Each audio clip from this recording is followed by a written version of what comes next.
Hello everyone, Angela here with Turo Family Chiropractic and your weekly PSA or Piece of Salutogenic Advice.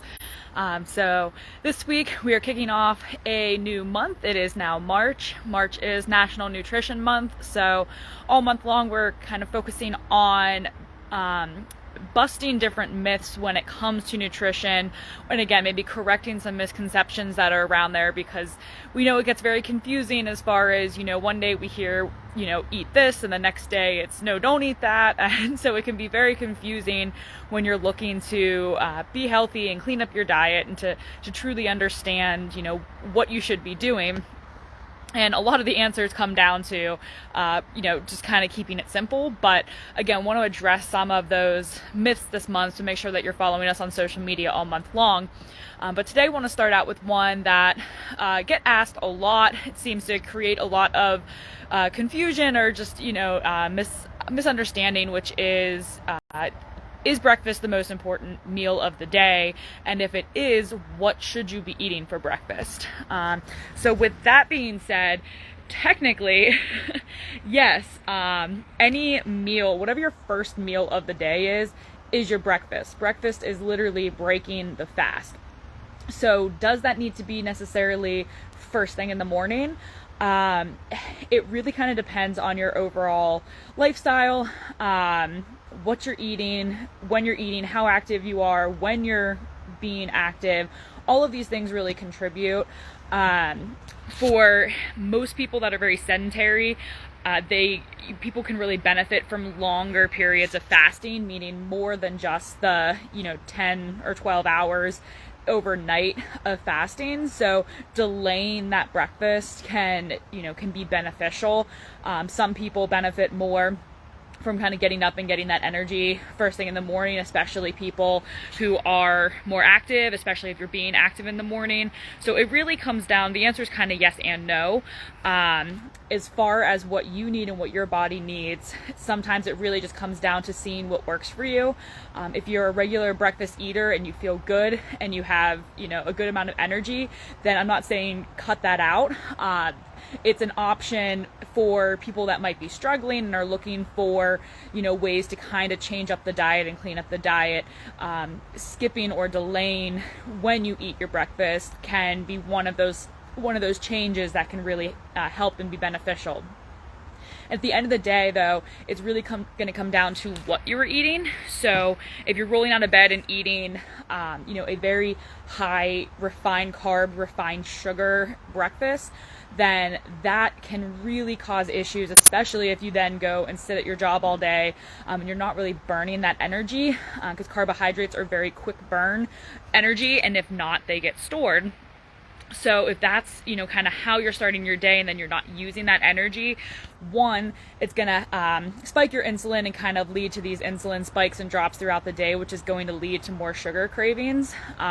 It's going to affect your energy levels. So when that insulin spikes, you're going to feel that burst of energy, but then you're also going to feel those crashes as well. So a lot of the times what people think of as a caffeine crash is actually more a sugar crash from probably from the very high carb diet that they're eating, and then not getting that constant state of carbohydrate intake.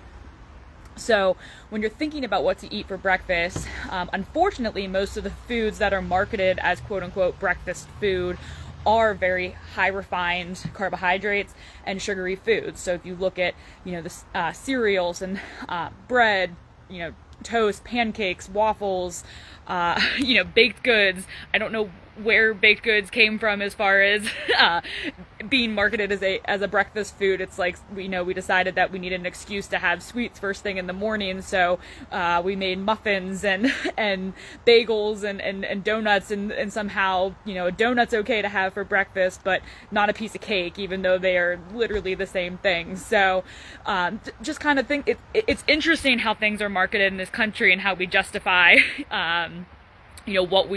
what we can eat at what meal based off of that marketing.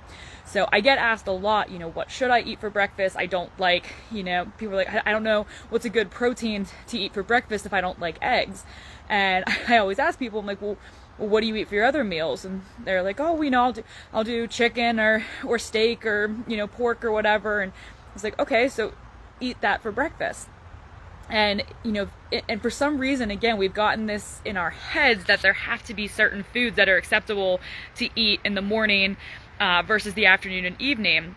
But you have to remember, again, until the breakfast and snack industry really took off and all of this marketing and all this quick and easy stuff became available, people were literally eating the food that was available. So often that was leftovers from the night before.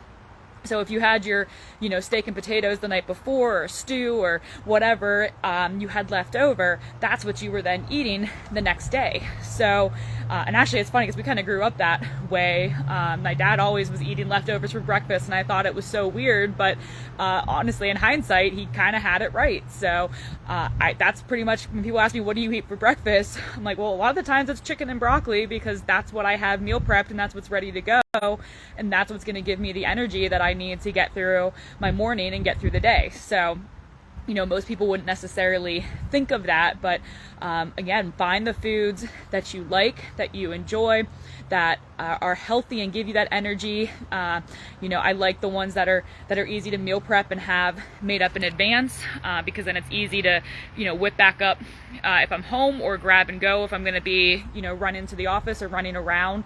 So it's really just about looking at your lifestyle and seeing what's going to work. But at the end of the day, yes, breakfast, the meal that breaks your fast, is absolutely very important. The specific timing is really going to come down to what your specific goals are and how you're feeling.